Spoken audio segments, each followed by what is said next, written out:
হেই WhatsApp lovely people, আপনি কি জানেন বাংলাদেশের চলচ্চিত্র ইতিহাসে এক নতুন দিগন্তের সূচনা হয় 2016 সালে।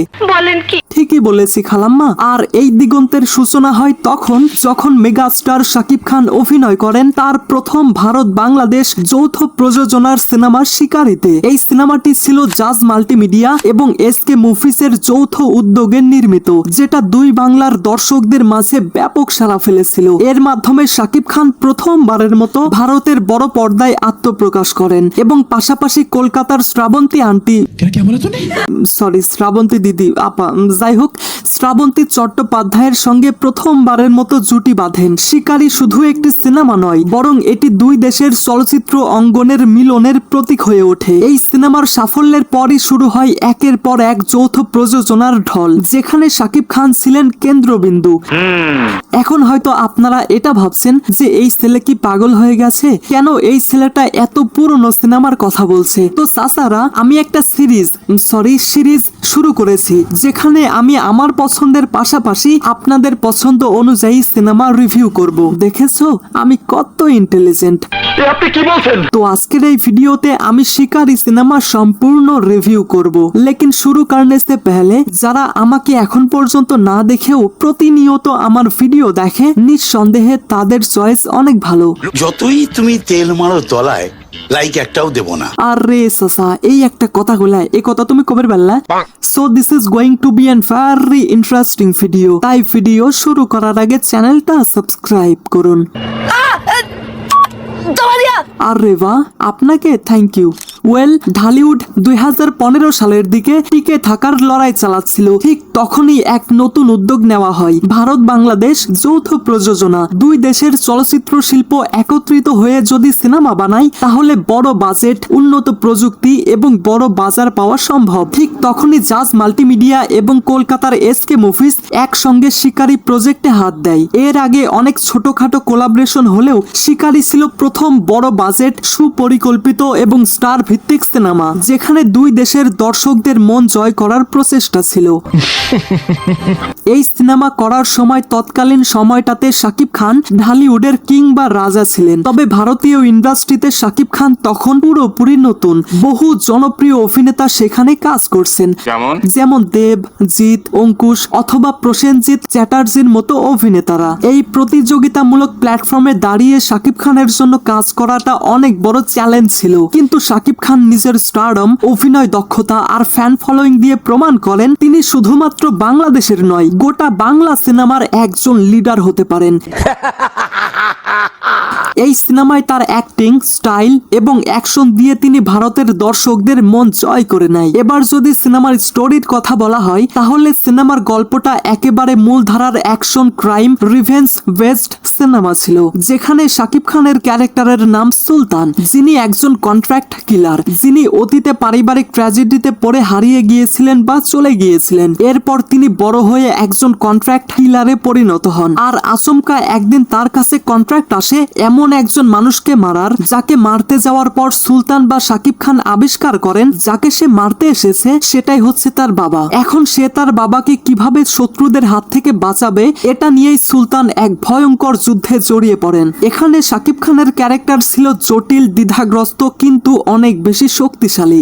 পাশাপাশি শ্রাবন্তীর ক্যারেক্টারে ছিল প্রেম এবং ছোটখাটো হাসির খোরাক জোগানো। গল্পটি কলকাতার প্রেক্ষাপটে হলেও তাতে শাকিব খানের ব্যতিক্রমী উপস্থিতি ছিল একেবারে নজর কাড়া। সঠিক বলেছেন। আই নো সাসা, আমি সঠিক বলেছি। শিকারি সিনেমাটি ছিল আন্তর্জাতিক মানের প্রযুক্তি ব্যবহারে একটি দৃষ্টান্ত। সিনেমার কিছু দৃশ্য ইউকেতে চিত্রায়িত হয়েছিল, আর এখানে ব্যবহার করা হয়েছিল উন্নত মানের ক্যামেরা, মডার্ন কালার গ্রেডিং এবং ভারী অ্যাকশন সিকোয়েন্সের জন্য উন্নত ভিজুয়াল ইফেক্ট। এর আগে আমরা ঢাকায় সিনেমায় এমন আন্তর্জাতিক ফ্লেভার খুব কমই দেখেছি। কম মানে কি, আসলে ঢাকায় সিনেমায় এমন দেখিনি।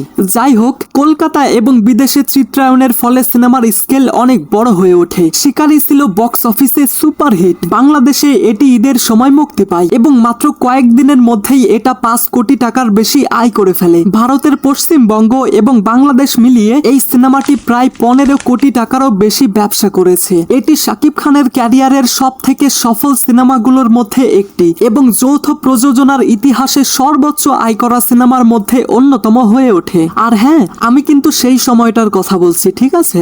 ঠিক আছে ঠিক আছে আর এই শিকারী সিনেমাটি তৎকালীন সময়টাতে আরো 4 থেকে 5টা সিনেমাতে প্রদর্শিত হয়েছিল।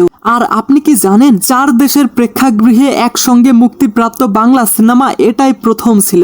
বলো কি, তুমি সত্যি বলছো? শিকারী প্রমাণ করে দেয় দুই দেশের যৌথ প্রযোজনায় কাজ করলে কন্টেন্ট এবং বাণিজ্য দুটোতেই জয় আনা সম্ভব। ভারত এবং বাংলাদেশের মধ্যে ফিল্ম কালচারে অনেক মিল থাকলেও তৎকালীন সময়টাতে এমন বড় আয়োজন আগে কখনোই দেখা গিয়েছিল না। এই সিনেমা পরবর্তীতে আরো অনেক যৌথ প্রযোজনার পথ খুলে দেয়, যেমন নবাব, চালবাজ এবং ভাইজান এলোরে এটসেট্রা এটসেট্রা। এই সিনেমায় শ্রাবন্তী চট্টোপাধ্যায়ের অভিনয় ছিল পরিপূর্ণ, সংযত এবং অনেক স্মার্ট। তিনি শাকিব খানের সঙ্গে দারুণ একটা কেমিস্ট্রি তৈরি করেছিলেন। এছাড়াও পার্শ্ব চরিত্রে অনেক দক্ষ অভিনেতা ছিলেন, যেমন রাহুল দেব, সব্যসাচী চ্যাটার্জি, খরাজ মুখার্জি, অমিত হাসান এবং সুপ্রিয় দত্ত সহ অনেকে, যাদের অভিনয় এই পুরো সিনেমাকে বাস্তবসম্মত করে তুলেছিল। বিশেষ করে বলতেই হয় ভিলেনদের কথা, তাদের ক্যারেক্টার ছিল অনেক বেশি শক্তিশালী। আর কিছু? পাশাপাশি আলাদাভাবে মেনশন করতেই হয় এই সিনেমার গানগুলোর কথা। সিনেমায় শানের গাওয়া হারাবো তোকে নিয়ে এবং অরিজিৎ সিং এর আর কোনো কথা না বলে, এই দুই গানটা এখনো অনেকের কাছে সমানভাবেই জনপ্রিয়। ফর এক্সাম্পল, আমার কাছে অনেক ভাল লাগে। এই গানে শ্রাবন্তী আন্টিকে কি লাগছিল, যাই হোক, যেটা বলছিলাম, শিকারী সিনেমাটি শুধু দুই বাংলার মধ্যেই সীমাবদ্ধ ছিল না, এটি লন্ডন, দুবাই, নিউ ইয়র্ক এমনকি মালয়েশিয়াতেও মুক্তি পেয়েছিল। এছাড়াও শিকারী সিনেমাটি আন্তর্জাতিক ফিল্ম ফেস্টিভ্যালে স্ক্রিনের সুযোগ পেয়েছিল। আর সত্যি বলতে এটা যৌথ প্রযোজনার মর্যাদা অনেক গুণ বাড়িয়ে দেয়। তাও সত্য। এবার বলবো আমার 10 জন স্পেশাল সাবস্ক্রাইবারদের নাম। Hello Ripon, hello hello Alinur, hello Rashed, hello hello Rony, hello Bijoy, hello hello Swarna, hello hello Roza, hello Abu Hanif, হ্যাঁ বল। হ্যালো তামিম, হ্যালো হ্যালো মিম।